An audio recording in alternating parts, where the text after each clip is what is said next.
Fala galerinha, sejam muito bem-vindos e muito bem-vindas a mais um episódio. Aqui é Dr. João Mendes. Sou o professor Ricardo Ambrosio. E vocês estão no Físio Sem Limites. Com muito cuidado porque o computador hoje está aqui, né? Tranquilo. Imagina só se voar água. Meu Deus. Mas galera, antes da gente começar aqui o nosso episódio e apresentar aqui a nossa convidada, eu tenho 2 recados importantíssimos para vocês. Vocês já sabem, mas não custa, né? Sempre tá repetindo. Galera, não sei se você tá assistindo aí no computador, no celular, na televisão, no carro, seja lá onde for, ou a plataforma que for. Tira um print, tira uma foto e marca a gente lá no Instagram, @Físio Sem Limites, que nós vamos repostar vocês nos nossos stories, tá? Segundo recadinho aqui na descrição do nosso vídeo, tem tudo que você precisa para poder crescer ainda mais na profissão. Tem todos os nossos treinamentos, todos os nossos cursos. É só passar aqui e ver o que mais combina com você, o que você está mais precisando nesse momento. E qualquer dúvida, você também pode chamar a gente no direct, que a gente esclarece qualquer coisa que vocês precisarem. E dê uma lida em tudo que nós temos, porque pode ser o que você precisa e nem sabe. Faz todo sentido, né? Por exemplo, kit de documentos. Que é muito importante, muita gente negligencia na hora de começar os atendimentos. Exatamente. Professor Ricardo, só não esquece, passa lá que tem tudo certinho. Professor Ricardo, com quem nós estamos aqui hoje? Hoje com a doutora Cristina Ribeiro. Seja muito bem-vinda, Cristina. Obrigada. Bem-vindo, Cris. Muito obrigada. De volta a São Paulo? Isso, cidade do coração. Mas por que de volta a São Paulo? Eu não entendi. Eu sou paulistana. Sou paulistana e Nascida e criada. Nascida e criada. E saí daqui há 14 anos. Estou agora no Paraná, então posso dizer que eu sou um bicho do Paraná, que lá no Paraná a gente tem isso. Um bicho. Mas de onde você era daqui de São Paulo? Aqui, da ZL, da... então tá em casa aqui. Em casa. Pô, Zona Leste. Zona Leste. Eu sou de lá também, pô. Eu já morei bastante tempo na Zona Leste. Na Zona Leste. Morei no Bresser por um tempo enquanto eu fiz faculdade. Depois Legal. eu saí de lá, mas é uma região muito boa. Sim, Cresceu bastante, né? né? Cresceu bastante. É. E por que você se mudou?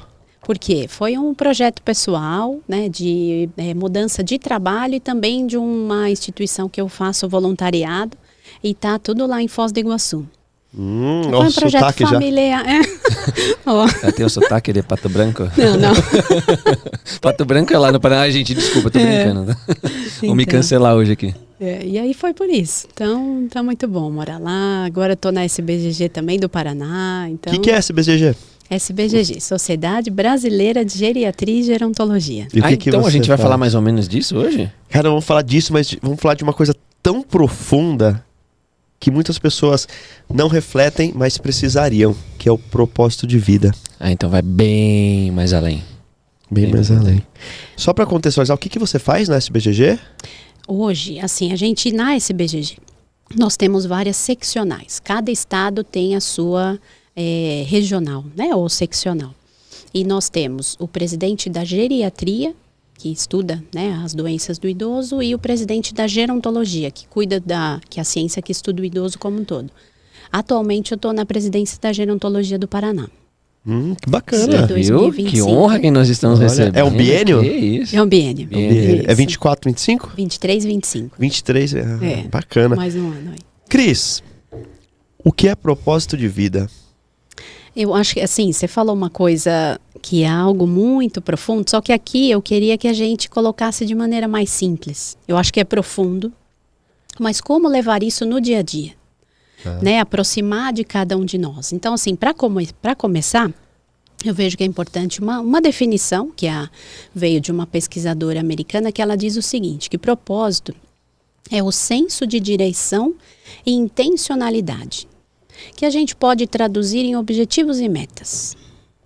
Tá. Então, a pessoa que ela tem um senso de direção, ela sabe o que ela quer, ou ela tem uma noção do que ela quer para a vida dela.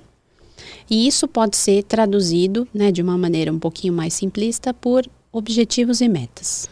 Então, até por uma curiosidade minha, propósito é diferente de missão? Porque muita gente vai usando esses termos. Isso. É muito diferente ou ainda se assemelha de alguma forma? Se assemelha, o que eu gosto até de diferenciar é propósito de sentido da vida.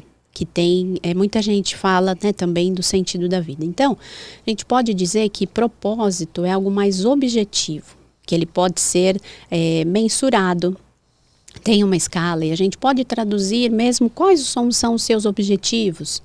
Tem a ver com missão. É como sair de um ponto A para um ponto B especificadamente. Missão já não tem exatamente. Sim. Missão também, mas assim, o propósito pode ser, a pessoa ela pode ter um dos objetivos é uma missão que ela queira, um projeto, pode. Aqui, propósito, realmente a gente consegue colocar mesmo no papel com objetivo, o que eu quero, quais as minhas metas, de uma maneira mais objetiva. A missão, ela fica um pouco mais abstrata e ela se assemelha um pouco com esse sentido da vida. Você consegue dar alguns exemplos, e inclusive falar alguns exemplos que te levaram a querer estudar isso? Isso. Então, assim, eu sempre fui uma pessoa que eu gostava de ter objetivos, assim. Então, de ter isso escrito, algo que eu quisesse realizar, até assim, vamos supor, um sonho, um desejo, como que pode ser isso na prática? Então, sempre fui muito de planejar e de pensar as minhas escolhas com algo que eu queria alcançar. Eu acho que propósito, ele vem muito nisso, assim, da pessoa, ela, que nem até eu costumo dizer, por exemplo, quando a gente está, nós que damos aula em faculdade, né, eu até falo isso para os alunos, eu tenho certeza, né, eu falo, pessoal, eu tenho certeza que um dos propósitos daqui é vocês se formarem, né, concluir a faculdade, algo, né, objetivo e tal. Só que assim, às vezes no dia a dia, se a gente não tem algo que a gente queira alcançar, as nossas escolhas, às vezes elas ficam não tão assertivas. Porque hoje em dia a gente tem muita oportunidade, oferta, e acaba a gente às vezes se desviando do que a gente quer fazer. Então, ter algo que a gente almeje, seja assim, por exemplo, eu há mais ou menos uns 2 anos comecei a correr. Eu já fazia academia. Isso é bom, hein? Corrida é ótimo demais. E hoje eu ainda vou ter que correr 10 quilômetros, rapaz. Olha do céu, só. Então, e aí, assim, eu fazia academia, só que eu posso dizer que, assim, sem um propósito definido. Fazia por fazer. Para quê? Sei, né? A mulher precisa de musculação, melhorar a massa muscular, né? Enfim, todas essas questões. Só que depois que eu comecei a correr, ela teve um outro propósito para mim. Me preparar para a corrida, a musculatura. Então, acho que assim, o propósito é quando a gente sabe onde a gente quer chegar, ou tem uma noção do que a gente quer alcançar, e as nossas escolhas, elas são mais direcionadas para isso. Então, hoje até eu penso assim, quando vem, né, e hoje, com tantas coisas que existem, a gente recebe muito convite, né? Você quer fazer isso, aquilo, tal. E eu costumo pensar assim, essa escolha, ela me aproxima ou me afasta do meu propósito? Isso vai me ajudar a atingir o que eu quero? Ou não? Às vezes eu falo, não está muito alinhado. Aí eu consigo ficar mais, ter mais a certeza de dizer um não, sabe? Dizer não precisa de treino, né? Não é fácil. Não é fácil não dizer é fácil, não. Como As não pessoas, elas não recebem bem, né? E tanto não que só a as gente... pessoas não recebem, a gente também não consegue passar Tanto que quando você fala não, você começa a se explicar. Exato. Não, você começa a dar Você 500 justifica por explicações, tudo, né? Você não quer desagradar, né? Vou ficar mal com essa pessoa, né? Vou falar não. O João é muito preocupado com os outros. Eu sou esse. Você é muito preocupado com os outros, cara. É muito preocupado com os outros. É muito bacana isso. É muito bacana. Não é nada ruim, ao contrário. É uma preocupação legítima com as pessoas, sabe? Então, essa palavra que eu usei, acho que a pessoa ficou mal, assim por diante. Imagina eu falar não 5 vezes seguidas. Acho que eu nunca fiz isso. Sério? Preciso me policiar melhor. A gente treina, fica tranquilo. Eu sei. Mas a gente precisa falar, né? Mas porque aí, senão... então, agora, isso que a Cris falou, desculpa interromper, Cris. Quando você tem clareza dos seus propósitos, de repente escrever, eu faço muito isso, deixar tudo muito alinhado, fica mais fácil você falar assim, o sim pra ele ou não pra mim. Né? Agora eu tenho uma dúvida. Porque quando você fala sim para um convite que te afasta do seu propósito, você está falando não para o seu propósito. Isso. Então o sim para o terceiro é o não para você, às vezes, né? Isso. Então eu acho que fica mais fácil de você entender para quem você quer dizer o não, para si ou para o próximo. Isso. Né? Só para a gente ainda entender melhor o que é propósito de vida. Quando que o propósito de vida e o sonho convergem e quando que eles divergem? Quando alguém fala, esse é meu sonho. Quando que eu entendo que o sonho de uma pessoa está sendo um propósito de vida? E quando eu entendo que o sonho dela não está sendo um propósito de vida? Olha, eu acho que assim, o sonho, às vezes, ele é algo muito grande. Será que dá para ser realizado? Então, aí vamos pôr assim, eu acredito que ele pode ser desmembrado em pequenos objetivos até ser alcançado aquele.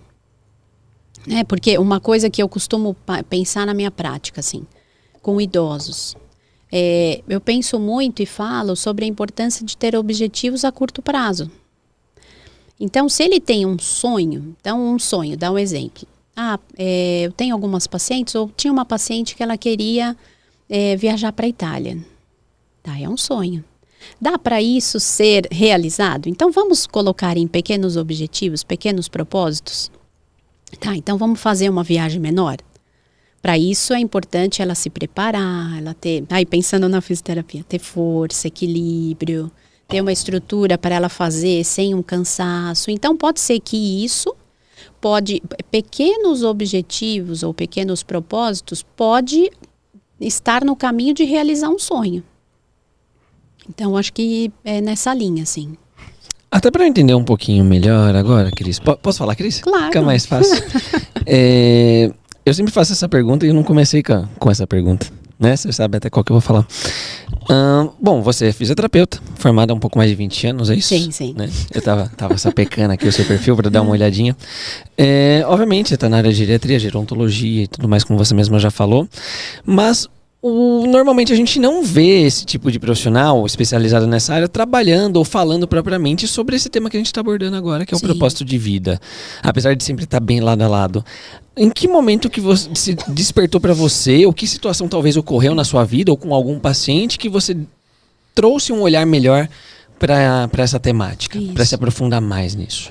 Bom, desde a faculdade eu gosto dessas variáveis psicológicas. Então, desde a graduação, né, como a gente estava até falando aqui, eu já fui para o TCC falando sobre psicossomática. Então, gostava, até as pessoas falavam, mas você é físio? Sim, sou físio. É porque vem muito nessa linha, né? Mas peraí, você é fisioterapeuta, você tem que cuidar do corpo, você não tem que pensar em qualquer outro lado emocional ou psicológico, né? Isso. E aí, começou desde aí esse interesse, e quando eu comecei a atender e realmente me especializar e ir para a área da geronto, o que eu encontrava? Eu encontrava idosos que até estavam relativamente bem fisicamente, não tinham tantos comprometimentos, começavam a fazer a fisioterapia e aí eu começava a observar. Ele está fazendo a fisioterapia para quê? Porque o neto indicou, porque o filho recomendou, mas ele está querendo o que de concreto na fisioterapia? O que ele quer atingir? Fazer a fisioterapia para chegar aonde? Porque assim, se a gente pensar, Cristina, mas fica óbvio, melhorar uma força muscular, um equilíbrio, tá, mas para que no dia a dia? Isso ser traduzido no que no dia a dia, na prática? Porque isso eu comecei a ver que quem não tinha essa relação, quando eu chegava a atender, como que eu posso ajudar? Porque eu começo fazendo atendimento assim. O senhor, como que a fisioterapia pode ajudar? O que no seu dia a dia eu posso contribuir? Eu quero visitar uma irmã e eu preciso ter mais força, preciso ter mais equilíbrio. Nossa, quando eu ouço uma fala com um propósito, para mim é ótimo. Por quê? Porque eu sei que isso vai ajudar ele a ter mais adesão à fisioterapia. Dar um sentido para aquilo que tudo está sendo feito. Isso. Então, a presença do propósito ajuda na adesão. Por quê? Porque o idoso, muitas vezes assim, ele pode sentir dor, né? Até como o Ricardo estuda. Nem todos têm, né? Mas alguns têm, a maioria.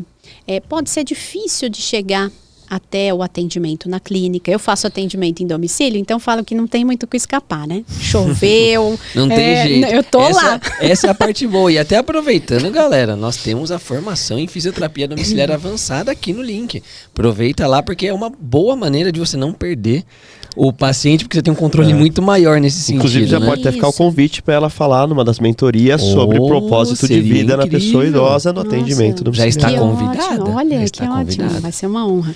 Então, por quê? Porque aí, assim, estou lá no atendimento, então, de alguma maneira, assim, se ele vai até a clínica, não é tão fácil, né? Tem toda uma logística, o familiar, quem que vai, das deslocamento e tal. Tempo. Aí ele chega lá com um colega que às vezes vai fazer, né, aquele stick e puxa, faz aquele exercício, não explica o porquê, faz, sente dor, o idoso não sabe o porquê que ele está fazendo aquilo. E aí, assim, ele vai para casa, às vezes ele vê que ele pode fazer sozinho, alguém pode fazer para ele, então para que fazer a fisioterapia? Se não vai ser alguém que vai fazer a diferença na vida dele, que não vai o aproximar daquele objetivo. Então, costumo dizer assim, vamos fazer tal exercício, até um sentar e levantar, quando o senhor for em tal local, quando o senhor, né, realizar tal atividade, isso vai ajudar, vamos fazer essa atividade. Outro dia eu tenho uma paciente que eu atendo junto com um terapeuta ocupacional, e aí ela gosta muito de ir na horta, e aí assim, eu fui até a horta com ela para ver o caminho que ela faz, para ver o que eu posso na fisioterapia fazer de exercícios, traduzir aquele caminho. Ela tem demência, traduzir todo aquele percurso em algo prático para ela entender. Falou, olha, isso que a senhora está fazendo vai ajudar na hora de pegar o que ela gosta lá da plantação, levantar. Então, assim, essa dúvida, né, essa inquietação que eu comecei a sentir, assim, precisa ter algo a mais na fisioterapia para gente, para que isso faça um sentido, para que os objetivos também sejam alinhados, né, entre o fisioterapeuta e o paciente, porque senão ele começa a físio e aí o paciente ele tem objetivo, o fisioterapeuta outro, não está alinhado, desmotiva, para de fazer a fisioterapia. E às vezes não é assim, porque a fisioterapia não é o colega X que não funcionou, não, é a fisioterapia, aí nós, né? A gente acaba sofrendo um pouco com isso. Então, assim, essa motivação em estudar o propósito veio de querer ver uma forma de ajudar o idoso a ter mais motivação na físio, e a gente vê, assim, e o fisioterapeuta ser um facilitador para que ele realmente, assim, tenha mais motivação na fisioterapia. Cris, quando você me explica isso, você mostra que você tem um propósito na fisioterapia também. E aí vem uma pergunta, para quem é o propósito de vida? O propósito de vida ele é para o idoso, o propósito de vida é para o fisioterapeuta como profissional, é para ele como pessoa. A quem cabe esse propósito de vida? É para todos nós, né? E assim, o que a gente vê na literatura aqui? A pessoa que ela tem o propósito desde cedo, ou ela é motivada e educada e criada num ambiente com propósito, tem mais chance dela envelhecer assim. Porque a gente envelhece como a gente vive. Então, como que a gente está vivendo? Será que a gente está, né? Aí uma reflexão para todos nós, que eu me faço também. Como a gente está vivendo? A gente está vivendo uma vida com propósitos? Ou está vivendo? Né? Ou está, como diz, né? Zeca Pagodinho. Deixa a vida me levar. Entendeu? E hoje eu vejo, assim, que é muito fácil, assim, a vida levar a gente. Então, se a gente não sabe onde a gente quer chegar, qualquer caminho serve. Então, até nisso que você falou, agora é uma dúvida minha que veio. Tem um propósito desde cedo, que nem você falou, que seria talvez bacana para você seguir uma linha para não só viver, mas sim poder atingir um objetivo. O quão cedo ou não deveria ser, na verdade, uma pessoa ter um propósito muito bem estipulado, porque às vezes as famílias ou a sociedade não podem embutir esse propósito na gente, que às vezes não é o nosso propósito, entende? Pode ser muito influenciado nesse sentido. O que eu vejo, assim, que a gente pode ajudar... achei a pergunta excelente. Eu tô filmando aqui, eu achei a pergunta excelente. Eu acho legal. Assim, você tem famílias de médicos, todo mundo é médico, mas será que aquelas pessoas queriam os filhos, os netos queriam ser médicos? Sério? Ou foi embutido esse propósito na cabeça da pessoa e ela, por não saber sair daquilo, seguiu um propósito que não era um real propósito? Ótima pergunta, porque assim, o que eu falo dessa, vamos dizer assim, uma educação com propósito é explicar para a criança o porquê das coisas. Então, assim, né, eu tenho uma filha de 4 anos e meio. Então, na hora que eu tô fazendo Futura uma coisa... físio? Não sei. Vai saber, né? Sabe o que eu penso? Nessa questão, eu penso que assim, eu quero que ela seja feliz. E que ela seja realizada. Então, assim, eu procuro fazer, ser uma inspiração para ela, sabe? Então, no momento que eu faço coisas que eu gosto, que me motivam, tem mais chance dela ser assim. E não espero que, assim, se ela for física, vai ser legal. Claro. Com certeza. Mas assim, eu quero que ela seja feliz. Então, pensando nessa questão da criança, né? O que a gente procura lá em casa, assim, fazer? Ela vai se alimentar. Filha, vamos se alimentar, né? Vamos comer essa comida, né? Porque aí eu falo, né? Gente, mais saudável para quê? Para você ter mais energia, para você não ficar doente. Então, assim, eu acho que isso é uma orientação, uma educação com propósito. Tá. Ela está sendo motivada com hábitos mais saudáveis, algo que ela gosta, respeitar a autonomia. É um propósito de saúde, digamos, e cuidar do corpo. É que muitas vezes quando a gente só fala de propósito, a gente pensa no âmbito profissional, no âmbito de conquistar um bem material. Ótimo, né? Muito bom você então, falar isso. Tem vários tipos de propósitos. Isso, até eu costumo dizer que assim, a gente pode pensar a nossa vida em várias áreas. Então, eu posso ter um propósito na área profissional, eu posso ter um propósito na área da saúde, né? Então, eu quero melhorar, como eu disse na academia, né? Que eu comecei fazendo, porque sabia que tem importância para mim, mas com a corrida, ele me deu outro propósito. Eu quero melhorar, isso vai me ajudar porque eu quero correr. Agora eu corro 8, corro 9... Quero correr 10, corria São... 8, 9, 10 quilômetros. Corria São Silvestre, vocês correram São Silvestre aqui? Já corri. Então, corria a última, eu não nasci mas não pra foi correr. tão fácil. Não, mas você vai chegar lá. Não, eu corro quando o João tá comigo na academia. Se você achar bom, né? que vale a pena, né? Então acho que assim, se a gente pensar desde cedo, porque a criança está envelhecendo, né? Todos nós, nasceu a partir do momento que nasce, já está envelhecendo. Isso. Então, se esse envelhecer for orientado para coisas que a pessoa goste, que faça sentido para ela e não imposto, o que você gosta, né? Que nem em casa eu falo, né? Minha filha Eduarda, filho, o que você quer fazer? Você quer tal atividade ou a outra? Eu quero essa. Então, vamos lá, vamos investir nisso. Então, esse educar, essa trajetória com propósito, tem chance da pessoa realmente ser um adolescente com mais propósito, motivado, um adulto, e na velhice ter mais chance dele ser assim. Então, acho que é esse estimular desde cedo, que isso é bem importante. Quero só aproveitar aqui, passar mais um recado pra galera. De novo, você que está assistindo, manda aqui nos comentários, qual é o propósito de vida de vocês?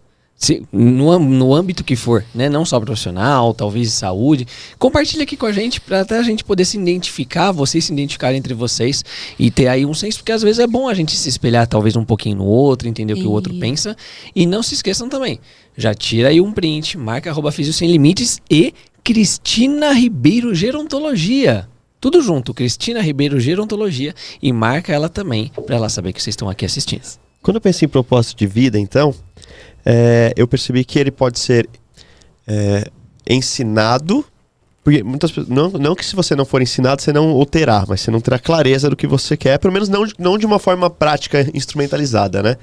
Mas grande parte dos idosos, eles muitas vezes não compreendem isso porque eles tiveram aqueles propósitos da geração, que era uma geração que mudava muito lentamente. Se provavelmente em 1960 ou 70, se alguém comprasse uma máquina de escrever, era muito claro que 20 anos depois, aquela máquina de escrever continuasse ali, o curso que ele fez ainda fosse validado e tivesse tudo certo. Exatamente. E hoje não é mais assim, né? De semana em semana tudo muda, de dia a dia, na verdade. Não, total, os computadores e tudo. Então, como que nós podemos, primeiro, identificar se o idoso que nós atendemos, se a pessoa idosa que nós atendemos tem um propósito de vida? Então a pergunta é, como saber qual o propósito de vida da pessoa idosa que eu cuido? A gente, enquanto profissional fisioterapeuta, a gente pode começar a perguntar, o que o senhor e a senhora quer? Tem algo que o senhor deseje? Eu gosto de dizer que sonhos não envelhecem. Às vezes estava lá adormecido, né? A gente viu muito isso no The Voice Mais, primeiro programa. Teve um The Voice? Teve. É que você não assiste televisão, Teve, né? faz tempo. Eu só assisti assim, né? Mas Eu teve mais de uma edição. Teve mais. Cara, que fantástico, não sabia. Sim. E um deles falou isso, e assim, eu falei, olha, faz sentido, por quê?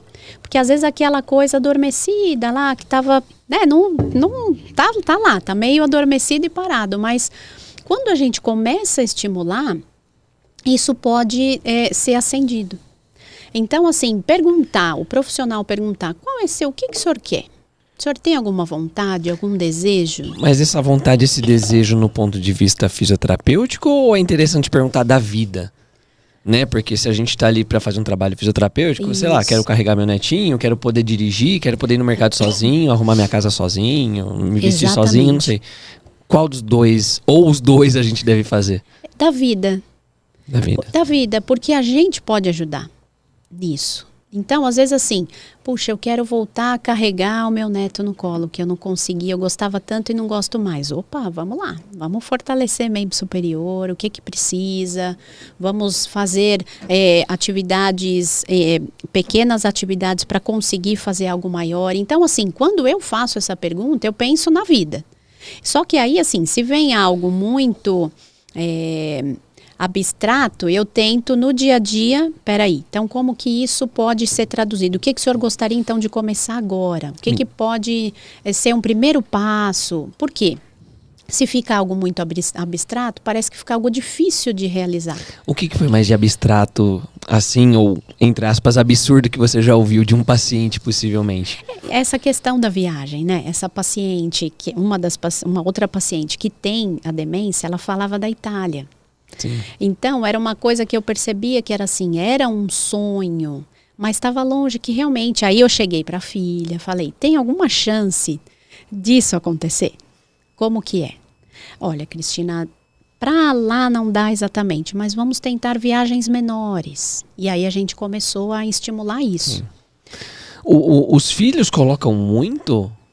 filhos, eu digo, familiares, quem está próximo aos idosos... ou qualquer responsável, eles colocam muitos propósitos na cabeça dos idosos?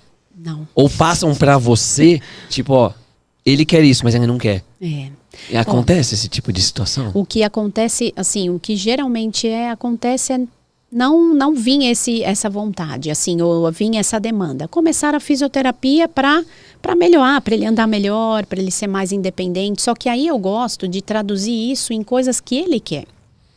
E aí do que eu sempre costumo conversar com o familiar é assim, me traz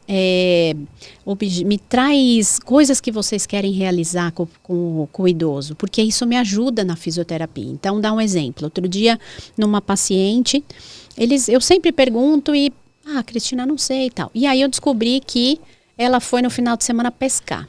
E ela adora pescar. Nossa, foi aí. Ela mora numa chácara.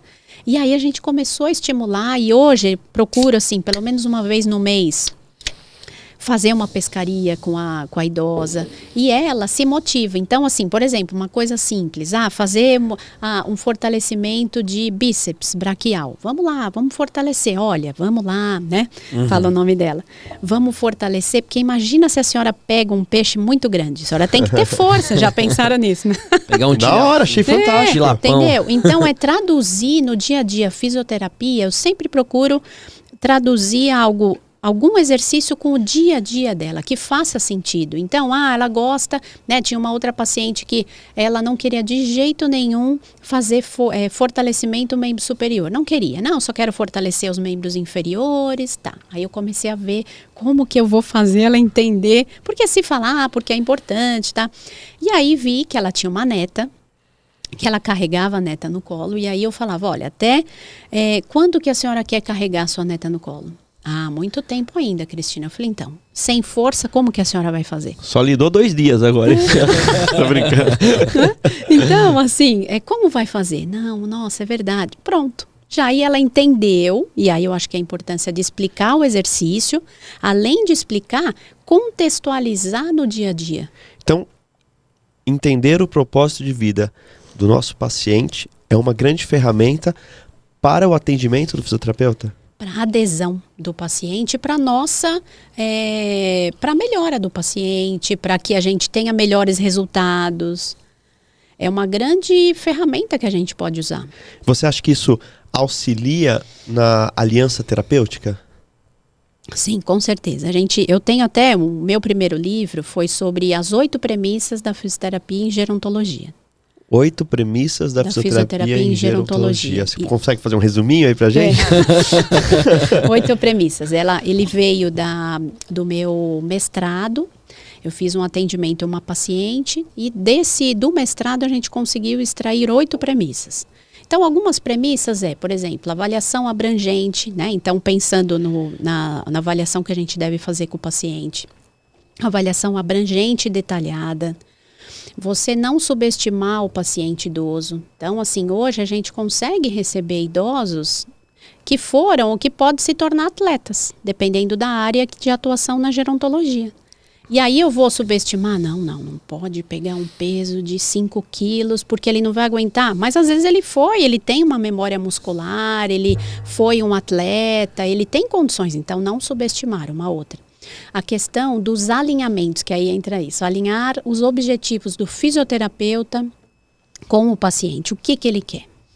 E aí eu tenho uma história que uma vez assim, avaliei uma paciente, ela tinha um comprometimento no ombro, no tornozelo também. Só que aí eu perguntei, qual é seu objetivo com a fisioterapia? O que a senhora quer fazer? Eu quero voltar a dirigir, Cristina. Se eu não perguntasse, eu não ia saber, ia começar a tratar o ombro para melhorar a amplitude de movimento. Mas para quê? Né? Melhorar? Claro, nossa, mas é super importante melhorar a amplitude de movimento, a força, mas para ir aonde? Para o que ela vai fazer com aquilo? E ela queria voltar a dirigir, ela tinha uma fraqueza tibial anterior, pouca mobilidade, tornozelo, então esse foi o nosso objetivo. Então, a gente ter alinhado, porque assim, se a gente não alinha os nossos objetivos, frustra as expectativas. E aí a chance de cancelar a fisioterapia, de não ir com o atendimento, né, não dar continuidade, vai ser muito maior. Então, esse é uma outra premissa. Uma outra premissa também é a importância do cuidador. O cuidador e o familiar é o nosso grande aliado e parceiro. Se eu tenho, nossa, a fisioterapia vai de vento em popa. Ainda mais assim, físio em domicílio, né? Você chega lá, o paciente está prontinho para ser, né, com a roupa adequada, já está te esperando. Isso é maravilhoso. A gente tem aquele horário, né? Todo restrito. Se chega, então tá, agora que eu vou no banheiro. Nossa, aí vai, né? Até toda a gente sabe como que é. Quantas vezes, meu Deus do céu. Então assim, são algumas dessas premissas, né, de parceria. E também da gente ter esse olhar, ao mesmo tempo que pensar nas particularidades do idoso, né? Então eu vejo que é muito importante quem atende o idoso estudar, porque uma coisa você atender o idoso, outra coisa é fazer a gerontologia.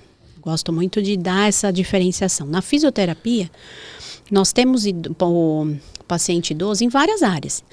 Então a gente tem lá na dermato, na neuro, na respiratória, vários, né? Então, vários colegas que estão nos ouvindo aqui atendem o idoso. Só que o que é o atender, né?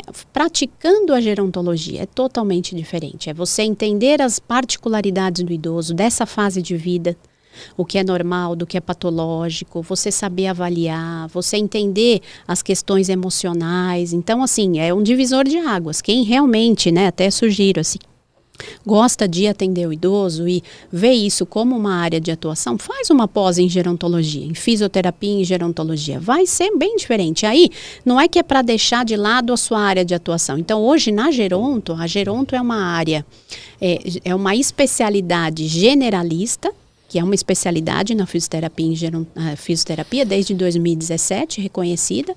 Só que o nosso público é o idoso, então assim, hoje na geronto a gente tem aquele físio especialista em fisioterapia em gerontologia da traumato, da uro, da neuro. Então é muito legal. Da dor. Então, ó, te convido aí pra...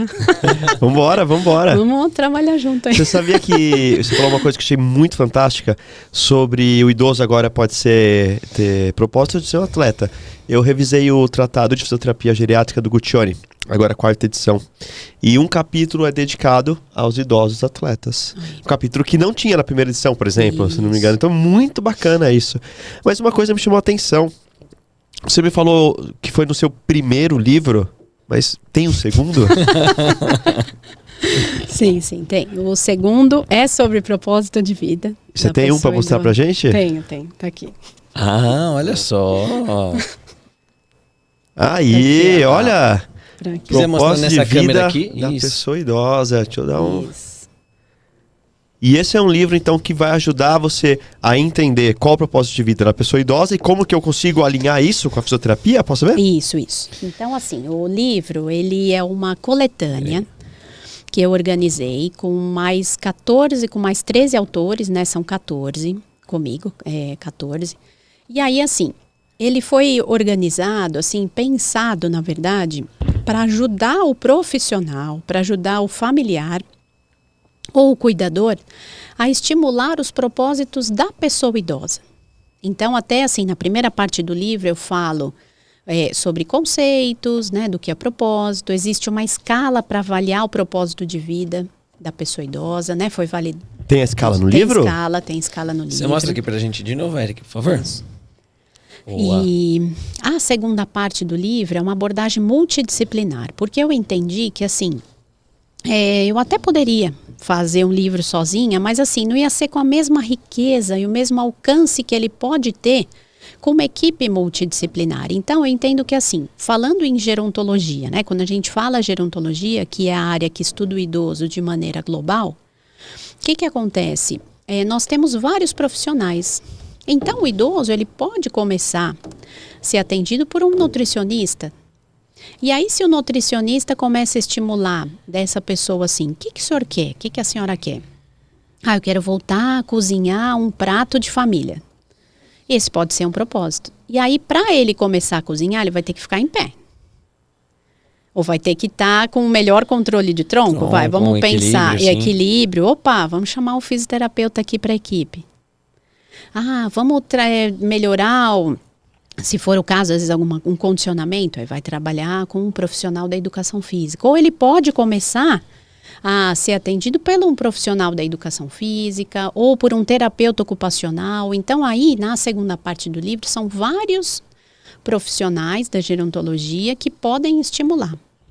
E depois eu falo um pouquinho mais no livro sobre idoso em diferentes contextos. Como que é o idoso da comunidade? Geralmente é aquele que ele tem um pouco mais de propósito de vida. Até para o pessoal entender o que é o idoso da comunidade. Comunidade é aquele mais independente, que ele tem condições de ir, por exemplo, para um centro-dia, que é passar o dia fazendo atividades. Ele pode também, por exemplo, ser aquele idoso que ele participa de uma atividade na igreja ou uma atividade da própria comunidade. Ele é mais independente. Aí também no livro a gente fala, né, dos outros dois autores, sobre o idoso residente em uma instituição de longa permanência, LPI, né, a gente não fala mais o termo asilo, LPI. Até estamos realizando uma pesquisa falando sobre a avaliação do propósito de vida em idosos residentes em LPI. Quem tiver interesse, entra lá no meu Instagram, porque ainda está aberta assim, para coleta de dados. São 18 ILPIs Até só para repetir para a galera aqui, é Cristina Ribeiro, me fugiu aqui. Gerontologia. @ Cristina Ribeiro, Gerontologia. Isso. E aí, a gente fecha o livro falando de alguns tópicos especiais, que eu digo, né? Então, assim, relacionar o propósito e a aposentadoria. Então, a gente encontra hoje essa questão. Pessoa se aposentando que nem é idoso ainda. E aí vai se reinventar, precisa se reinventar. O que fazer? Já não tem mais o trabalho, aquele trabalho que ela dedicava 40 horas por semana, né? Então a gente até fala dos 3 Ds da aposentadoria, que é o deslumbramento, a pessoa fica deslumbrada, fala, nossa, né? Eu quero de qualquer maneira, não vejo a hora de me aposentar. Né? A gente ouve muito isso, né? Pessoas passam a vida, não vejo a hora de me aposentar. Só que não prepara para esse período. Então, se ela tem lá 40 horas dedicada ao trabalho, se aposenta. E aí agora? Depois, e agora? Isso. E aí depois vem a desilusão. fica desiludido, falou, nossa, aquele tempo do trabalho, o que que eu vou fazer agora? E depois um desespero. Então, são os 3 Ds da aposentadoria. Então, quais são os 3 Ds? Deslumbramento, desilusão e desespero. Eu vou botar um 4º D, uma decepção. Outro 5º D, desestímulo. Eu quero fazer o D do dinheiro. Então, e cadê o D do dinheiro? Então, Porque assim, muitas pessoas não se preparam para isso, né? Exato. Ou não preparam o músculo, e aí se tem o dinheiro, gastam o dinheiro com músculo e saúde, Exatamente, eu falo até aí no livro da questão da importância desse preparo das reservas, né? Durante a vida. Então, reserva muscular. A gente pensa, Por às isso vezes... que a gente entrou pra academia agora, né, Cris? Só pra garantir lá na frente. Isso, a reserva muscular, a reserva social também, reserva social. Sim. Você, né, durante a vida, envelhecendo com amigos, com uma rede, porque depois chega na velhice, aí às vezes a pessoa fala assim, o idoso precisa ter amigos, tá? Mas ele nunca foi de ter amigos, agora fica mais difícil, né? E a questão da reserva de capital mesmo, Sim. né? Assim, precisa ter isso, porque às vezes os gastos aumentam. Então, tudo isso a gente fala no livro e enfatiza nessa questão da aposentadoria. Tem também, a gente comenta sobre o idoso da zona rural, então também fala essa particularidade no propósito no idoso, né? E tem também uma pesquisa sobre as zonas azuis, não sei se vocês já ouviram falar, as Blue Zones. Tem um documentário sobre isso. No Netflix tem uma pesquisadora brasileira, uma jornalista, que ela fez uma expedição ano passado nas 5 zonas azuis, são 5 regiões no mundo com o maior número de centenários. Brasil? Infelizmente ainda não tá. Não tá. Não, tem uma que ainda, né, uma cidade, chama Veranópolis. Mas a cidade foi projetada, não é uma específica? Mas ainda ela, assim, é o que mais se aproxima, com o maior número de centenários. E aí tem um capítulo que fala sobre o propósito nas Blue Zones, com uma jornalista que fez essa expedição. Então, tudo isso está no livro.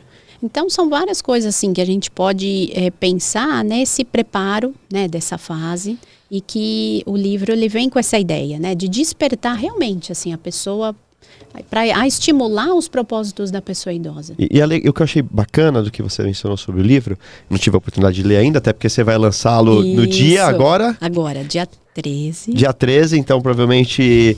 Hoje deve ser que dia, João? É hoje? Hoje. O João vai premeditar o dia que nós estamos. Eu vou premeditar o dia, calma aí. Porque uma coisa que eu achei muito importante é que ele traz a ferramenta prática. Olha, o Eric descobriu que dia que é hoje, Que dia que é hoje?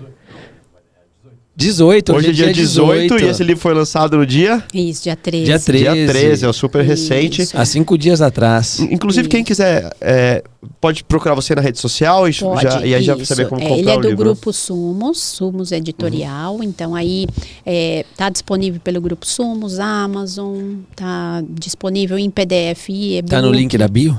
Tá no link da bio. Tá no link da bio, é isso. E uma coisa assim que eu acho importante falar, que assim, se a gente pensar numa vida de 90 anos, a pessoa ela tem chance de passar 1/3 dela na velhice. Então, vamos dividir a vida em 90, 3 partes. 1/3 é na velhice. Uma é dormindo, uma é na velhice. Pois é. E assim, até 10, 11 anos de idade você não lembra tantas coisas. Então. A maior parte da vida, então. Não é? Eu ia falar até 18 você vive com seus pais, mas hoje até os 30. Mas aí, assim, o que fazer nessa fase? Isso que eu fico, assim, querendo divulgar para que realmente, assim, essa fase seja produtiva. A pessoa se sinta produtiva, porque é que nem você falou, Ricardo, às vezes a pessoa chega com dinheiro. Chega bem, com bom capital, só que ela não tem propósito nenhum. E ela é uma idosa jovem. Idoso jovem é de 60 a 75. Ela tem 70 anos. O que fazer dessa vida que pode ser ainda de 10, 20 anos? Eu tenho pacientes que têm uma condição financeira diferenciada. A sociedade estão ali no 0,5%, nem 1%, sabe? No high society. É verdade. E que passam o dia inteiro com a mesma roupa, praticamente. O armário tá lá, as cuidadoras falam... vários dias inteiros, a semana toda, você quer dizer, né? Não, exatamente. Porque eu passo o dia inteiro com a mesma roupa.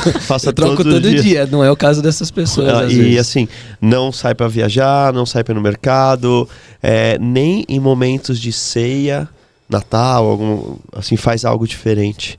E tem uma história de vida, claro, de algumas questões tristes, mas você vê que não tem propósito realmente. Exato, às vezes está deprimido, né? O propósito, ele é uma variável psicológica, então assim, ela é muito presente, assim, ela é ausente, na verdade, ou quase ausente no idoso com depressão, com a pessoa com depressão. Né? Então, e aí assim, o que fazer? E eu acho que isso me mobiliza, sabe? Eu acho que isso que fez com que eu falei, assim, me sentisse responsável a colocar isso para frente, para divulgar, para alertar que assim, há possibilidades.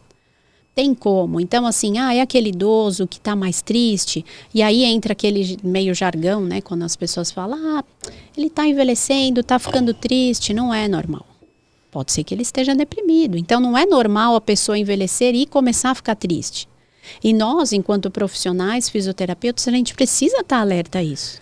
Qual que é o limite que nós devemos entender entre estarmos motivando o paciente, auxiliando esse processo, ou conversar com a família, ou dependendo com o próprio idoso, claro, de uma abordagem multidisciplinar com um profissional específico, um psicólogo e assim por diante? Quando que eu percebo, olha, eu acho que ele precisa de um psicólogo, ou não, acho que ele está realmente desmotivado nesse momento, mas não é algo profundo, vamos falar assim.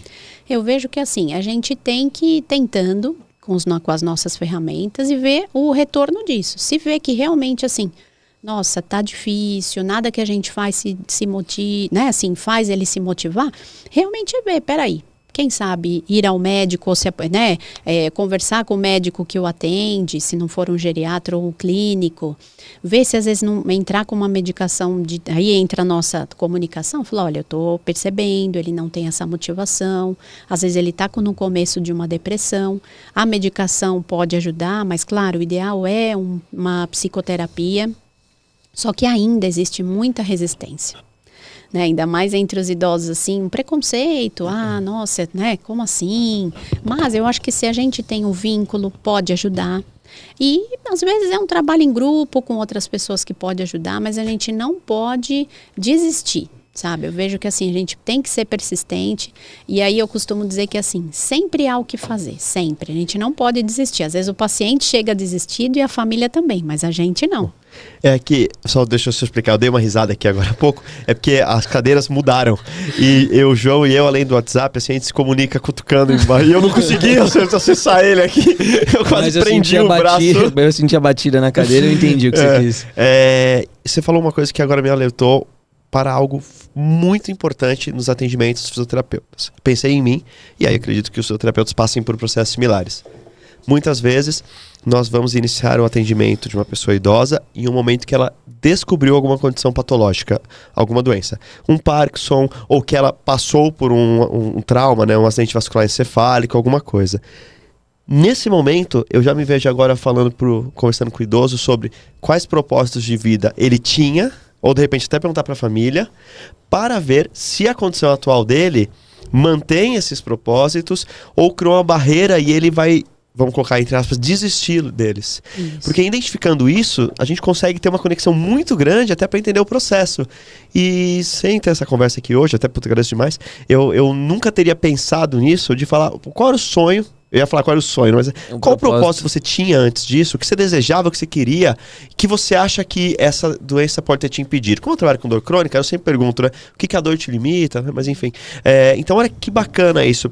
Às vezes as condições chegam e elas apagam esses propósitos. Isso. E não precisavam.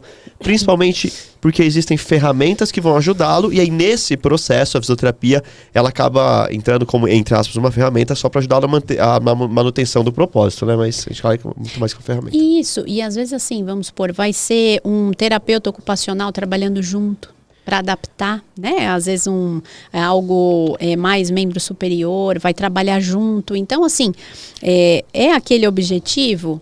Qual é o objetivo que ele quer? Era aquele, mas não dá para a gente readaptar esse objetivo, ou tendo outros colegas para que ele ainda ocorra, mas realmente é importante de conversar, porque às vezes ele pensa naquele objetivo, aquele propósito, daquela maneira, e a gente, com o conhecimento, fala, peraí, mas você quer, sei lá, vamos supor, caminhar, mas olha, dá para caminhar com andador?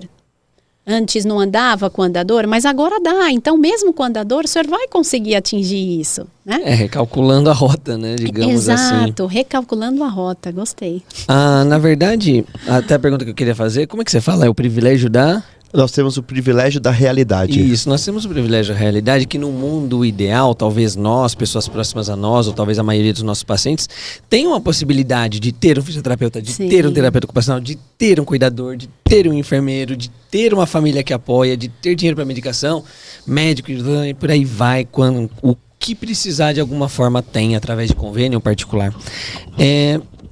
Até onde o nosso país... Se você souber informar, até por fazer parte da sociedade, deve ter algum acesso às informações. Até onde o nosso país está preparado para suprir também essas necessidades dessas pessoas idosas. Isso. Nesse âmbito do que a gente está trazendo. Bom, assim, nossa grande desigualdade no Brasil é um fator que prejudica, né? Agora, o que eu vejo assim, a gente está avançando nessas condições de maior suporte à população idosa, tá? Se eu não responder, depois você volta, né? Sim. Porque acontece, a gente tem hoje a sociedade, né, esse BGG, que faz muitos movimentos, muitas ações para ajudar nessa questão do envelhecimento populacional. É a terceira sociedade com maior número, em número de associados no mundo, então a gente está avançando, né? Eu tive recentemente a oportunidade de ir para Portugal, e assim, lá não tem uma sociedade tão estruturada quanto a gente para atenção ao idoso. Então a gente tem hoje essas ações.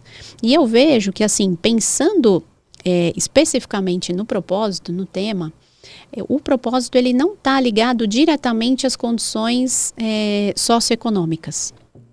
Às vezes a gente vê, como a gente até comentou aqui, pessoas com maior renda com menos propósito do que aqueles menos favorecidos. Então é algo que, assim, a gente pode nos basear nisso, né, que ajuda.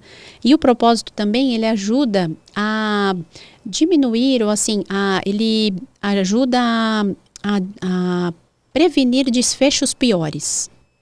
O que é um desfecho, para quem não está acostumado com estudo científico?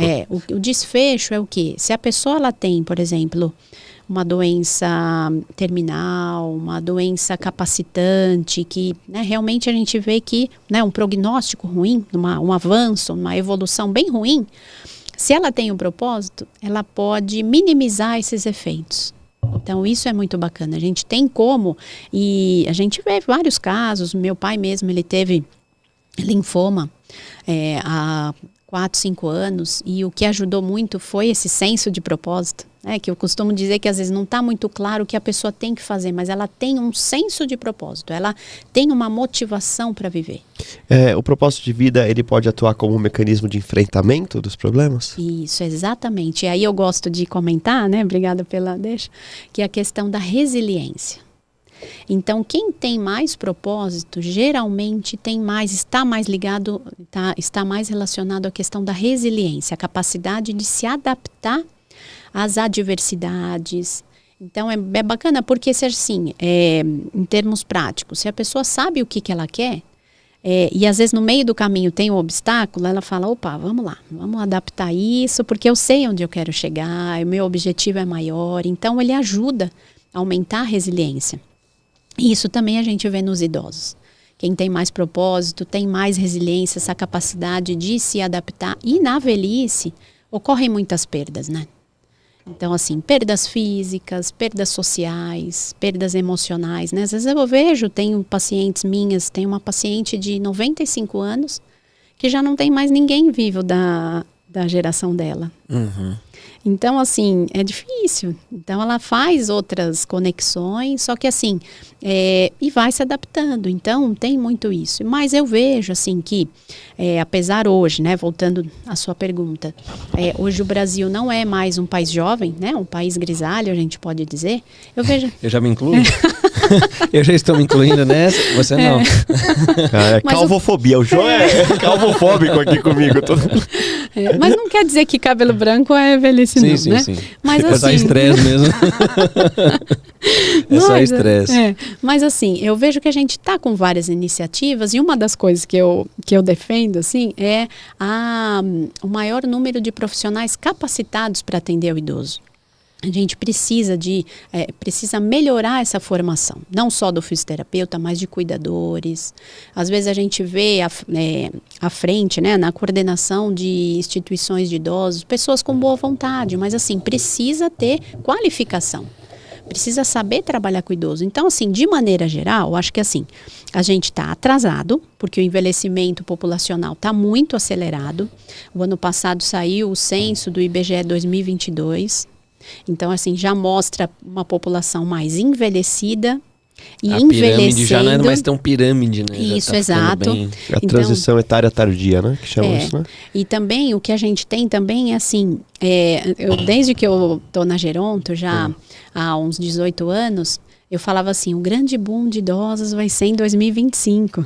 2025 tá aí, tá chegando. Então, assim, eu acho sim que a gente precisa acelerar, precisa ter mais iniciativas para melhorar o atendimento, estar mais preparado para essa população idosa, mas eu acho que a gente está se movimentando, sabe? A gente está se esforçando para conseguir melhorar isso. Depois, quem quiser ver o que o João está falando, é só colocar a pirâmide etária do IBGE. Assim. E aí você vê essa inversão Isso. que é o A gente vê isso daí da escola, na geografia, né?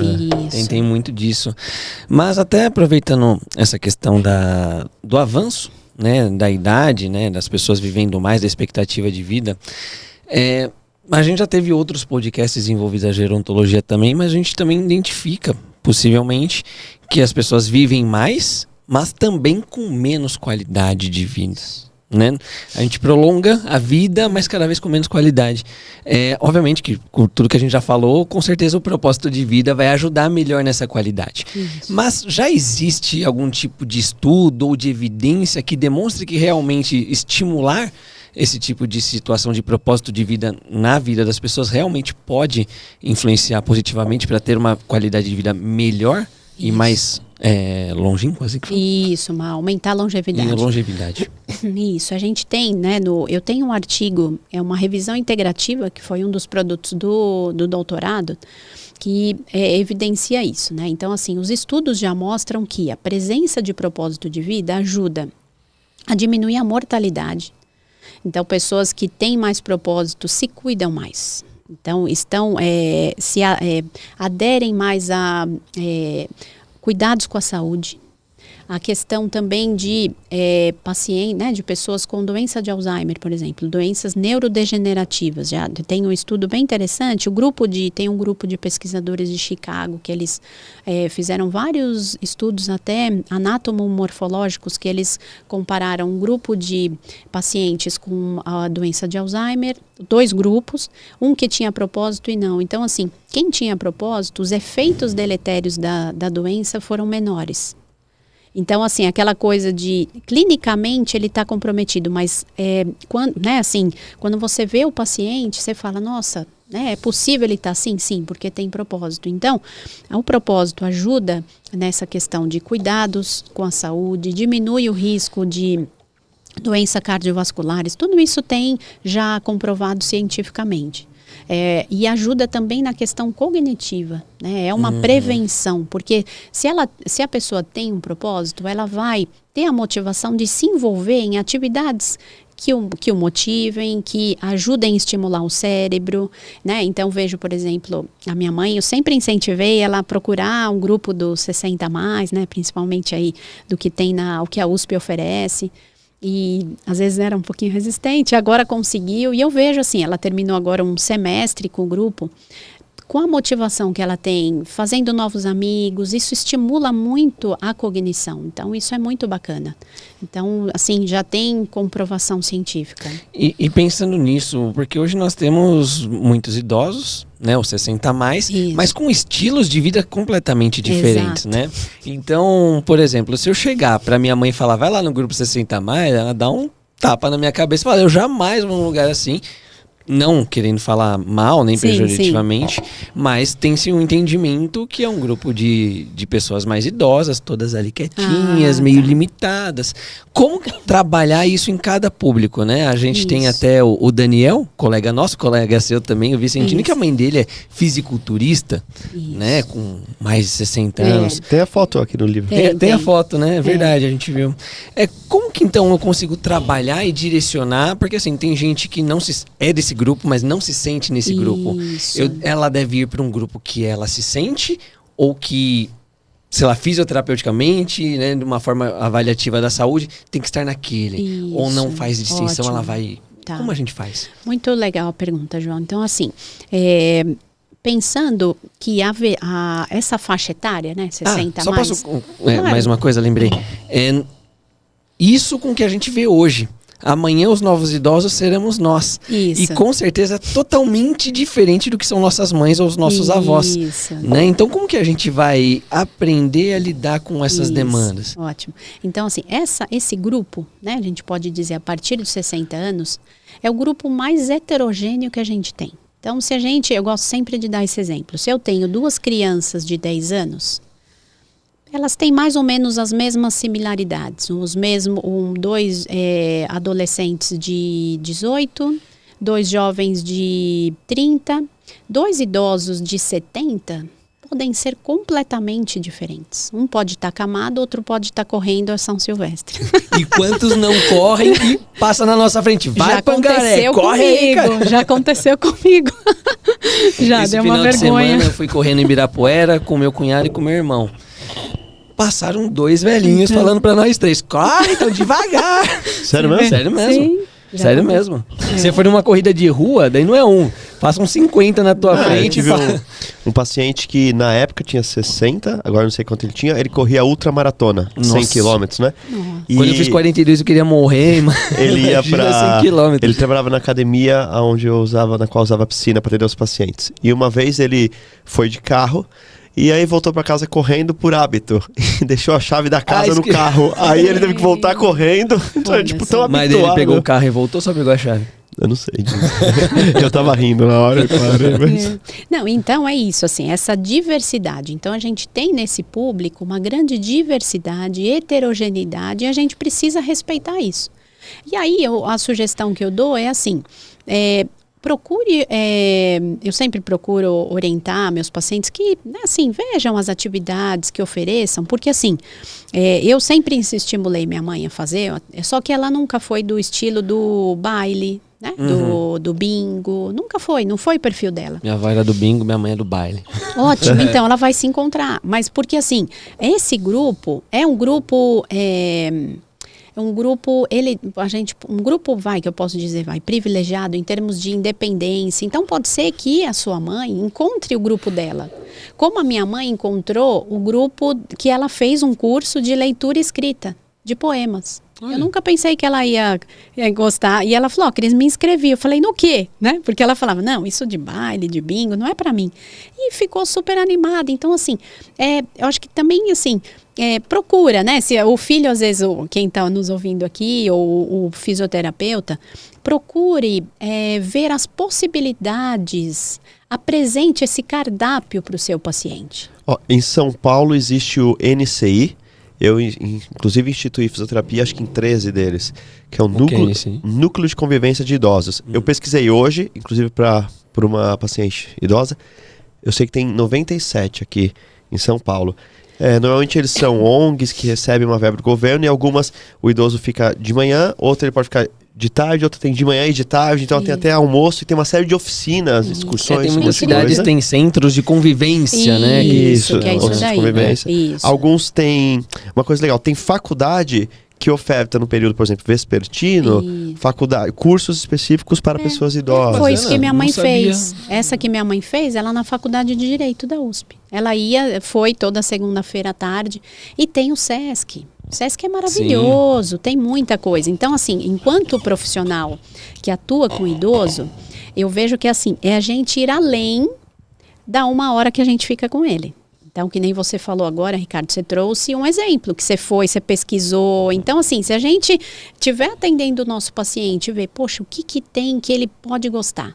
vou lá, né? Vou olhar, vou apresentar isso para o meu paciente. E uma coisa que é uma das premissas que eu acabei esquecendo, mas que tem a ver, que é Eram 8, né? É bastante, né? É não infantilizar o idoso. Isso é fundamental. Isso é fundamental. E aí eu vejo aqui em São Paulo mesmo, que eu acho horror. Como vai a senhorinha? Como que tá? Cadê? Oi, vovô João. Oi, vovozinho. É um absurdo. E outra, os termos também, E acontece muito. E a gente já fez publicação disso no Instagram, questionando isso. Tem fisioterapeuta, colega, que vai falando, não, eu falo do jeito que eu quero. É muito mimimi. É muito mimimi, um não sei o quê. Só que acho que ela nunca parou e perguntou isso pra ele. Você acha mimimi isso?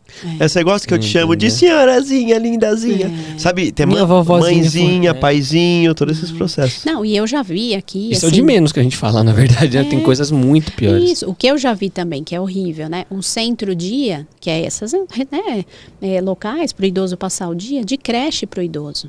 Isso é horrível, gente. Esse termo é foda. Não, o termo é péssimo, horrível, Creche. Então assim, eu acho que enquanto profissional, por isso que eu falo, vai estudar. Vai fazer, conhece um pouco do que a gerontologia. Minha mãe cuidou de mim, agora é minha vez de cuidar dela porque elas voltaram a ser crianças. É horrível. Nossa, cara. Sabe qual é o grande lance?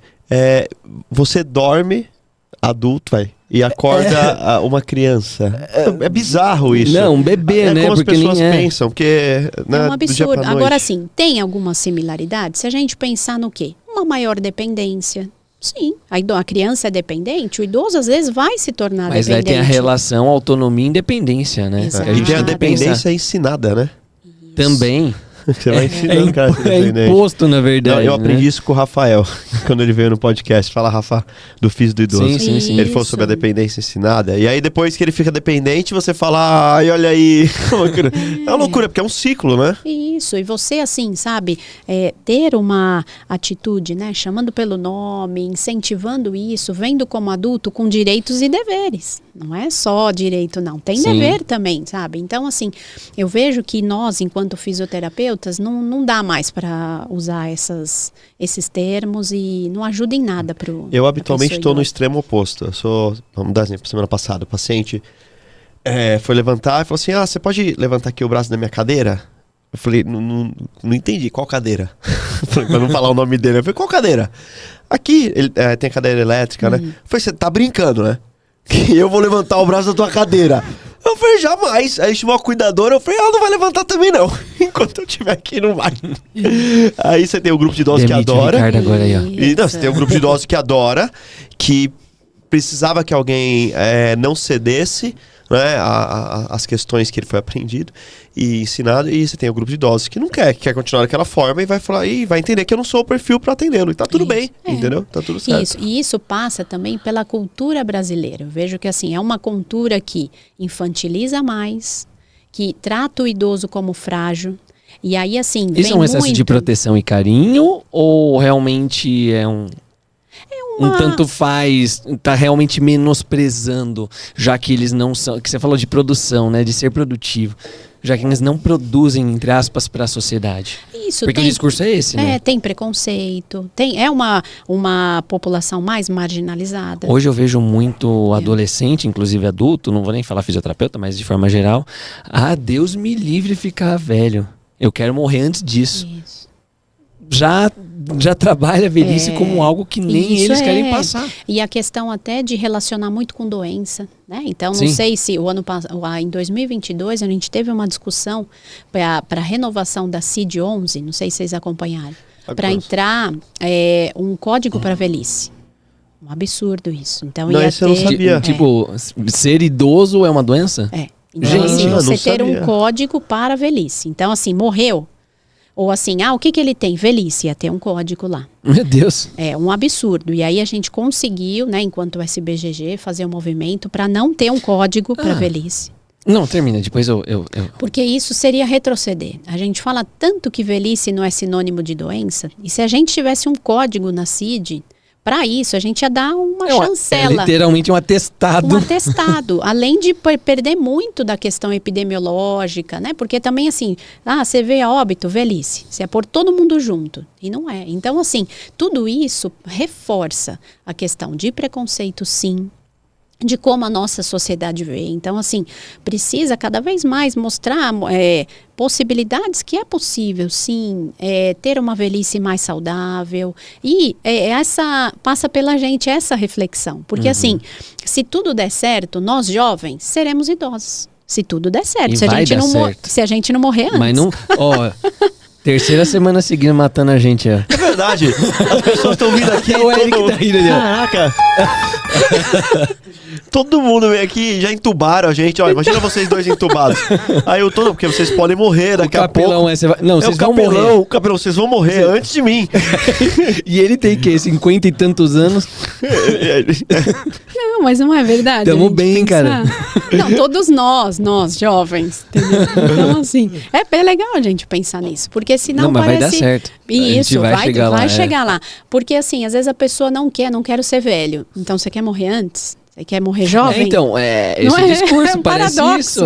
Eu tava em um dos cursos de... Mas eu quero envelhecer, você quer envelhecer? Porra, bem pra caralho. Então. Fitness. Por isso que estamos lá. Isso. Um dos cursos, sabe curso de inverno e curso de verão que tem na saúde pública, nas faculdades? Foi de epidemiologia. Eles mostraram, há um tempo atrás, que a expectativa de vida do brasileiro tinha aumentado, por exemplo, vamos supor, em 5 anos, algo assim. Só que o tempo de vida com saúde... então, foi isso que eu quis. Ele diminuiu. Então, na verdade, o brasileiro tinha ganho, vamos supor, 7 anos de vida doente. Foi esse questionamento, né? Por que a gente envelhece, mas cai a qualidade? Mas que aí você vai pensar no estilo de vida que... Agora ele é muito ensinado e trabalhado, mas pouquíssimo era antigamente. O estilo de vida não era. Até aproveitando isso, que era o que eu ia perguntar anteriormente.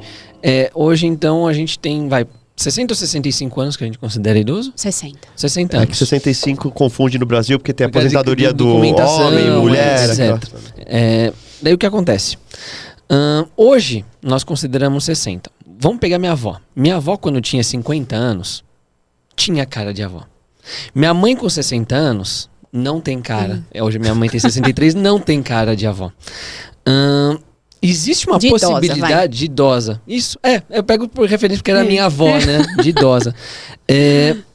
Existe alguma coisa para aumentar esse limite, esse início da idade do considerado idoso? Pode passar a ser 65, 70, até pensando em políticas públicas, em questão de aposentadoria, questão de INSS, né, de previdência social, que a gente sabe que isso na Europa vem quebrando a Europa há muito tempo. Isso. Né? Então, existe algum movimento pensando nisso e se isso é bom ou ruim?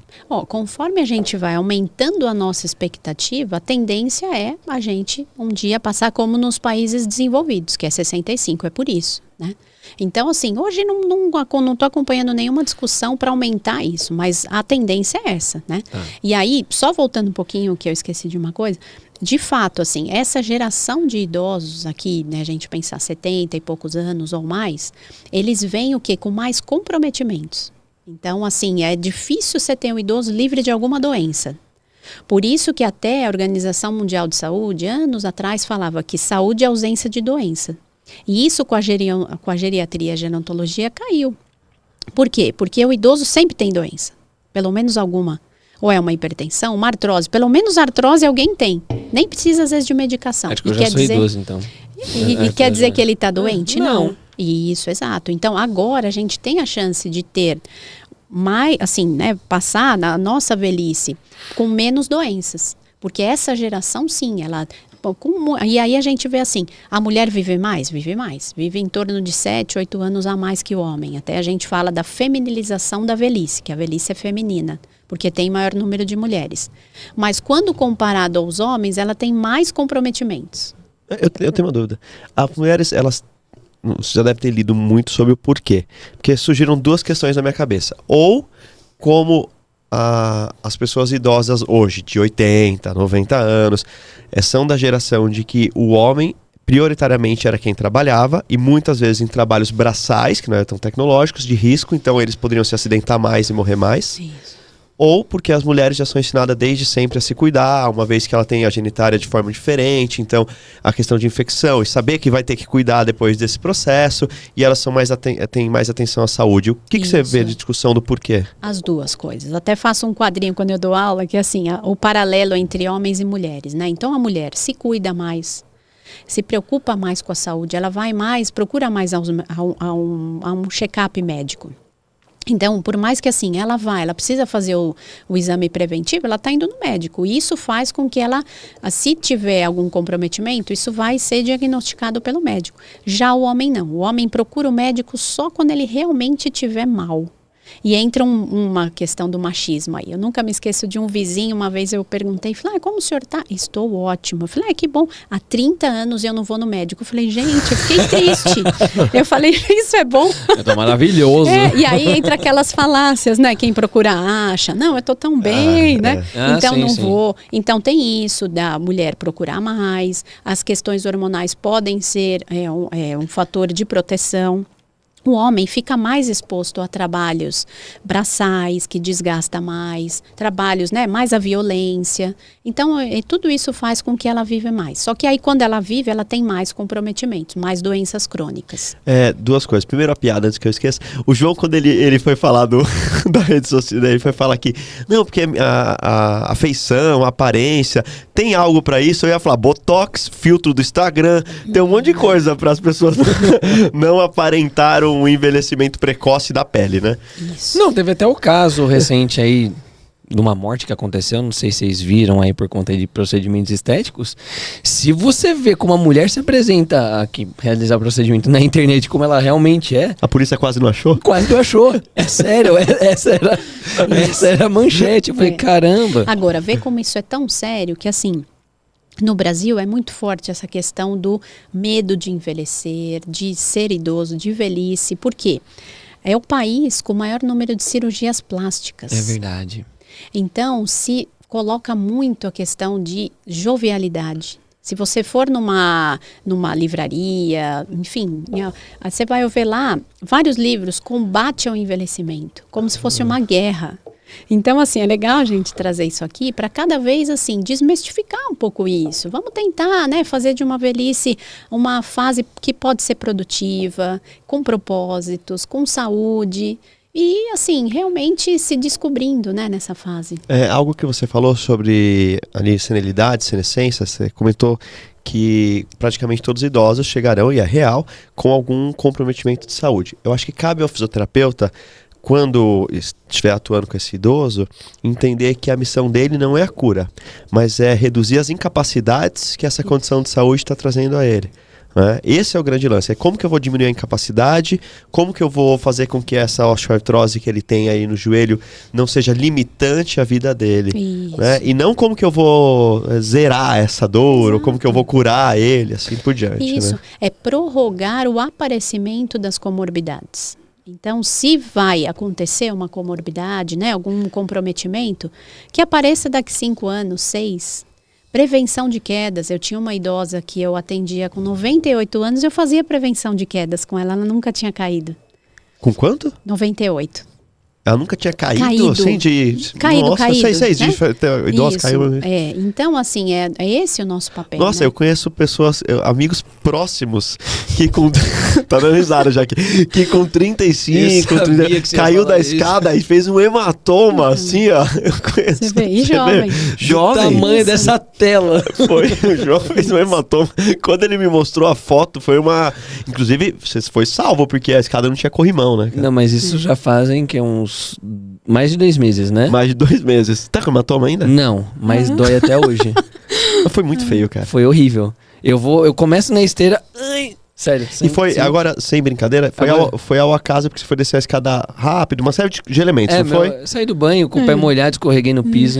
Então, olha isso, como, agora eu não tô brincando, jovem, com todas as capacidades físicas, João Paulo vai na academia, a Mari corre pra caraca, teve um tombo. Isso. Né? Então, como que você explica, eu queria que você falasse sobre isso agora, prevenção de queda, como que você explica para uma pessoa idosa que ontem ela não precisava prestar atenção nisso, mas agora ela precisa. Porque como você explica, olha, é o seguinte, ontem você podia subir no banquinho e pegar um prato ali em cima, mas hoje não. Agora é melhor não, É delicado, assim, é uma orientação sem gerar um medo.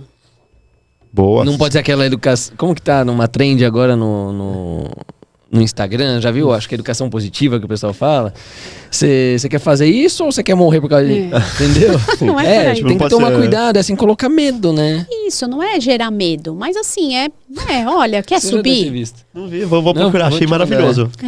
Então, assim, você vai querer subir ainda num banquinho? Porque às vezes a pessoa, ela mora sozinha. E se ela precisar de algo no armário, é ela que ela vai ter que pegar sozinha, não tem como chamar alguém. Então faz da melhor maneira, o mais seguro possível, né? Que a gente fala, aquelas orientações, né? Usa um banco, uma escadinha mais segura. Mas falar assim, olha, hoje já não é mais como antes, né? Você tem mais riscos. Aí o nosso papel, enquanto fazer uma adaptação ambiental, mostrar, mas realmente assim, sem gerar medo. Né? Porque o medo, ele não é bom. E a gente vê que assim, quem cai pela segunda vez, quem tem mais chance de cair é aqueles que já caíram.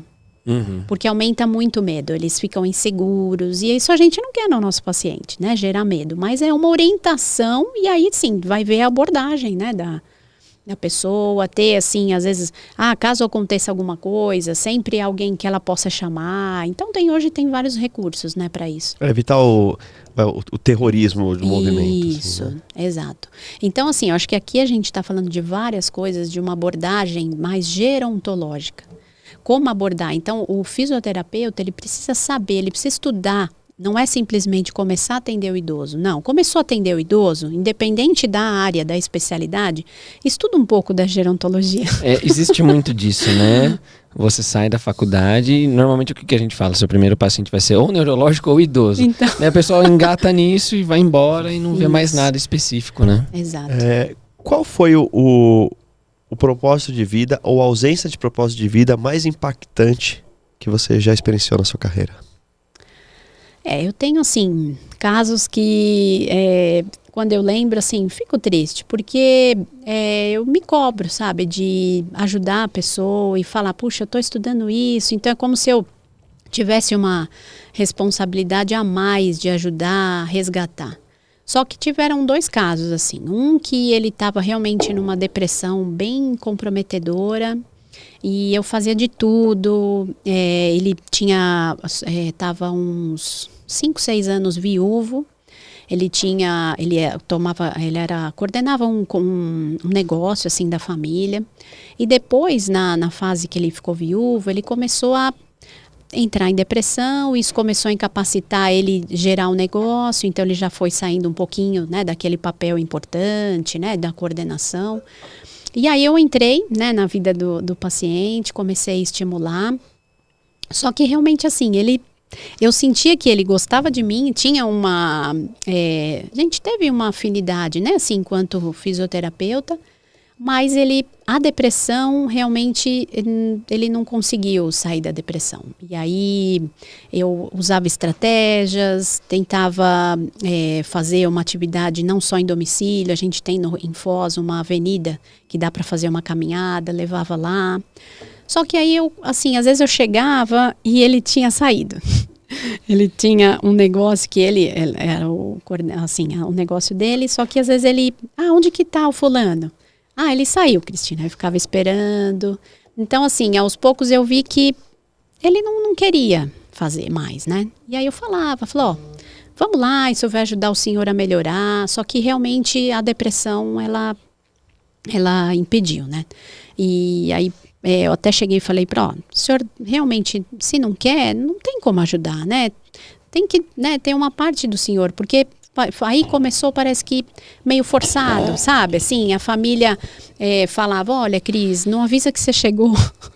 Chega meio de surpresa, porque aí ele não sabe que você vai. É chato também. Eu vou te dar a chave da casa, ele volta do banheiro. Surpresa!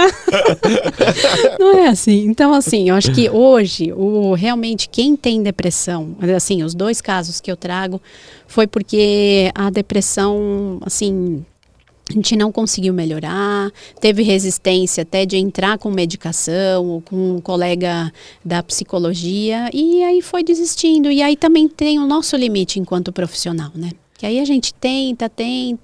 Os pacientes que eu tenho que são mais desafiadores em relação ao quadro depressivo são duas sumidades que existem dentro de ramos da psicologia. Tipo, de escrever livros, de ter livros comentados por ganhadores do Prêmio Nobel, de ser caras que fundaram institutos para não falar, porque senão se eu falar, vão saber quem é. Tipo, fundaram o instituto do hospital tal que faz tal coisa. E são os dois que... Então é muito difícil porque eles geram os próprios argumentos para que eles se mantenham nesse processo. Né? E tem sido um mega desafio. Um desafio que, assim, às vezes são dois... levantou o dedinho. Olha só. Assim, às vezes a gente fica, por exemplo... Ela pegou o estilo. Da hora. Às vezes vai andar na piscina, vai jogar a bola, faz um monte de coisa, e depois são, tipo, 4 ou 5 sessões que a pessoa fica na cama, e eu fico no pé da cama, conversando com ela, para ver se a gente consegue de alguma forma. E isso me fez lembrar, porque, assim... Qual é a relação, então, do propósito e a fisioterapia? O propósito é uma variável psicológica. E eu vejo que um dos grandes desafios para nós na fisioterapia é o paciente depressivo. Então, se a gente pensar... E aí, quando eu comecei a estudar propósito, eu falei, gente, eu preciso achar alguma coisa para explicar essa relação da física com o propósito. Se a gente pensar na CIF... Da CIF, né? A Classificação Internacional de Funcionalidade. No finalzinho lá, tem até no livro, fala dos fatores pessoais. Não sei se vocês lembram que tem o ambiente, atividades, eu tenho isso no livro. Aí depois está lá, fatores ambientais, fatores pessoais. Os fatores pessoais é onde entra a depressão ou o propósito. Então, assim, vamos pensar em 2 pacientes que têm a mesma CID-11, mesmo quadro clínico, mesmo diagnóstico. Aquele que tem depressão vai para um prognóstico, uma evolução totalmente diferente daquele que tem o propósito. Então, onde que a gente pode pensar a relação fisioterapia e propósito? É onde que na classificação de funcionalidade a gente pensa, né? A gente trabalha com a funcionalidade. Esse fator psicológico, esse fator pessoal. Então, não tem como atrelar, não tem como não tem como não atrelar. Se eu começo a atender, eu não tenho como ver só as questões físicas, porque às vezes fisicamente ele não está tão comprometido, mas e o emocional? Então, acho que é onde a gente pode fazer essa relação. E os meus casos que foram mais desafiadores, realmente é onde tinha uma depressão grave. Sempre vem associado. Cris, obrigado. Acho que a gente aprendeu muito. Estou reflexivo em relação à mudança de comportamento, para que eu possa, desde a minha filha, como lidar com todo o processo, até... Afinal, nasceu, já está no processo de envelhecimento, né? No processo de propósito, então não tem como escapar. E não somos nós que encerramos, é sempre o convidado, a convidada que encerra. Você pode olhar direto para essa câmera, passar o recado que você queira, compartilhar suas redes sociais novamente, falar do livro. Todo momento é todo seu e já fico muito obrigado por ter participado. Bom, eu só tenho a agradecer, acho que as perguntas foram ótimas, vocês deixam a gente muito à vontade, né? Um bate-papo muito bacana. E assim, eu acho que a reflexão para todos nós é quanto que a gente está conseguindo ser inspiradores para os nossos pacientes. Quanto que a gente está conseguindo ser uma inspiração em propósito. Porque é algo que eu falo no livro também. Para a gente falar sobre propósito, o nosso olho também tem que brilhar. Não tem como eu estimular o meu paciente se eu chego lá desanimado, não contente com o que eu estou recebendo, né, com o meu ganho, cansado. Como que vai? Né? Não vai energia naquilo. Então, acho que assim, se a gente começar a pensar nos nossos propósitos, como a gente está colocando isso em prática, no nosso envelhecimento, e aí eu falo que assim, é um desafio duplo ser fisioterapeuta na área da gerontologia. Por quê? Ser fisioterapeuta, eu vejo que assim, a gente já precisa ter um autocuidado maior. Então, quando a gente não faz um exercício e não se cuida, isso pesa mais pra gente. Porque eu vejo quanto que às vezes eu chego num paciente, ele não quer fazer exercício e aí eu falo, hoje eu já fiz. Ah, você já fez? Já. Ah, ontem eu corri. Você correu? Sabe, assim, é outra coisa. Então, assim, é exemplo. A gente é muito exemplo. E na área da gerontologia, ou quem trabalha com idoso, é cuidar desse envelhecimento. Porque aí, assim, tá lá, tá atendendo, mas quanto que a gente tá cuidando? E a gente precisa se cuidar. Porque, aí até gosto de dizer assim, quanto que cada um de nós quer atuar na área da clínica, do atendimento? A gente vai conseguir? Se a gente, eu quero atuar na área da fisioterapia, atendendo na clínica há 20 anos. A gente está se cuidando para esses 20 anos? Porque já a gente vai ser idoso cuidando de idoso. Basicamente. E como que tá isso? Então, assim, eu acho que é chamar atenção para isso, sabe? Quanto que a gente está sendo inspirador em cuidar do nosso envelhecimento, cuidar dos nossos propósitos. Porque aí no momento que a gente vai falando o idoso, por mais porque a diferença de idade sempre vai acontecer. E isso pode até gerar assim, né? Nossa, você é tão nova, né? Tipo, né, você sabe alguma coisa? Sim, né? Essa diferença de idade vai existir. Mas se a gente, na prática, mostrar que a gente está cuidando está tendo uma vida com cuidado, com propósitos, eu acho que a gente pode ser mais inspiradores. E isso é melhorar nosso atendimento, melhorar, ser inspirador para os nossos colegas fisioterapeutas, né? Então, eu acho que é isso. E aí fico à disposição, né? Caso alguém queira trocar uma ideia, tem as minhas redes sociais. Que é o @? @Cristina Ribeiro Gerontologia. Tem o livro e estou à disposição para o que vocês precisarem. Canal do YouTube. Canal do YouTube também, Fisioterapia em Gerontologia. E é isso. E o livro, né? Quem tiver interesse aí, fico à disposição. E é isso aí, Obrigada. então. Mas aqui. Obrigada, Muito gente. obrigado. Obrigado, gente. Muito bom, E até a viu? próxima, galera. Obrigada.